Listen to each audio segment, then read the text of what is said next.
We don't play this game forever.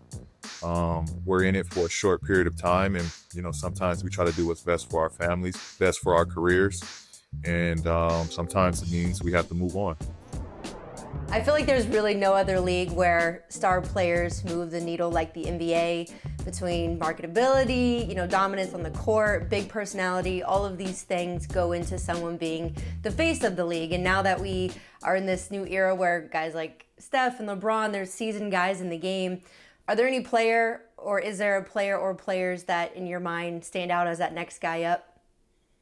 Yeah, I think obviously Jason Tatum, Anthony Edwards, Shea Gilgeous, Luca, Giannis. I think all of those guys are kind of the face of the league. Even Jokic, I think all of those guys kind of, make up that next generation of stars for a long time.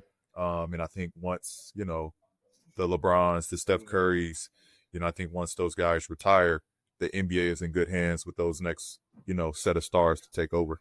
As you know, we're in playoff time, and which team do you think has more pressure on them, the Thunder or the Cavs? Um, Great question. I think the Cavs. I think the Cavs. I think when you think about windows, obviously, again, Yeah. Oklahoma's window is a lot larger with how young they are. The picks, the resources that they have, they can essentially put together, you know, team after team to compete for a championship. I think the Cavs, they're not old, but they're aging, and I think that window, they're going to have a window for a year or two or three at least, but I think that window is getting smaller and smaller in Cleveland. So I think the time for them should be now. They have the team to do it, and they're playing like they're going to be one of the last teams standing. When you look at the success of the Cavs, even the Pacers, Nuggets, the Thunder, do you think it just further proves that players can win playing in smaller markets? Absolutely. Absolutely. I think the small markets have kind of figured out how to retain players and being strategic on the players that they go for to mold that team. I think the big markets are always, they're so good at getting the big names and putting together, marquee guys to play together, but sometimes it doesn't always work that way. Whereas small market, is usually one player that they bring in or two players that are role players and great at their jobs that kind of, finish out that team. And I think you see that a lot, in comparison from small markets to the big markets. And speaking of smaller markets, I think you can speak to this better than a lot of players because, as you know, fans are very invested, very passionate about their teams and the star players on it. And it's kind of a love-hate knowing that fans care so much, but also they get very, very involved. When these major star players leave for bigger market teams, do you think that it's fair for fans to feel a type of way, or what do you think that conversation should be when it comes to that? Yeah, I mean, I think players should have the right to kind of do what is best for them. It is always a bittersweet moment when you give a guy that's in a smaller market and kind of grew that fan base back, or gave that small market community hope in Mm-hmm. a chance to win a championship, and then they up and leave, and a part of them leaves with that player. I think you do get invested into that player, being there. You take them in as one of your own, and you hate to see them leave. But I think at the end of the day, you got to understand that we don't play this game forever.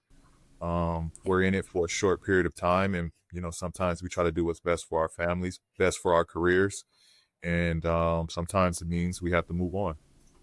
Yeah, no, definitely. Pivoting here for a second. So I was shocked when Woj was called it quits.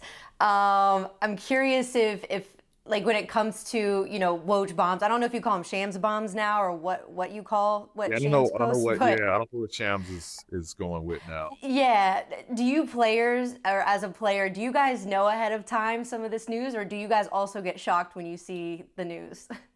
Yeah, I mean, we kind of hear it when the world hears it. Unless, I mean, I think you're in it And sometimes even then you know, you don't know until you see it from, Woj or Sham. So yeah, we're in it. We get the same information the fans get, and it's shocking to us too sometimes. Yeah. I'm sure you've seen too. Speaking of social media, the back and forth between LeBron and Stephen A. Smith. What is your take on all this drama? Yeah, I mean, I think at the end of the day, both sides aren't wrong. I think, Yeah. obviously LeBron stepping in as a father, and you know, you, I got to, as a parent, you got a sensitive side to that. Him standing up for his son, and you know, um, coming to his defense, but at the same time, I think where Stephen A is coming from, and I've heard his side of the story, and not actually attacking, um, you know, Bronny, but more so attacking the words and what Bron has said, the hype that he's put on his son. I think more so attacking that. Um, and, listen,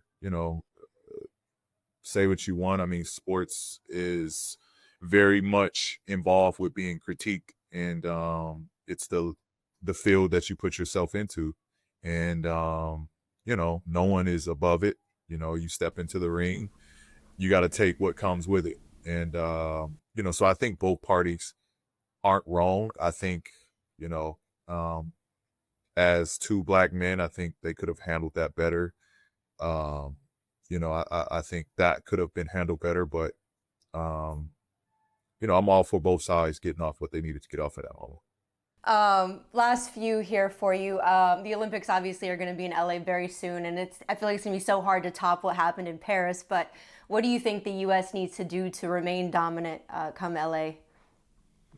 Definitely put the best group that we can out on the floor. I think those days of, you know, collecting just anybody, and not to say just anybody, obviously the talent that we've put out there in the past are all exceptional players, but I think, we're not in the day and age where we can get by um, with not our best on the floor. I think the world has kind of, taken a step forward. There's so many good, teams out there. There's countries that are hungrier and feel like their window is getting closer and closer to being, you know, um, gold medalists in basketball. So I think we got to put our best foot forward, put our best unit on the floor, and it's home. This is a chance for us to kind of protect our home court, and so that's got to be another driving force. And I think if any country wanted to beat us before, they're even more invested getting a chance to beat us in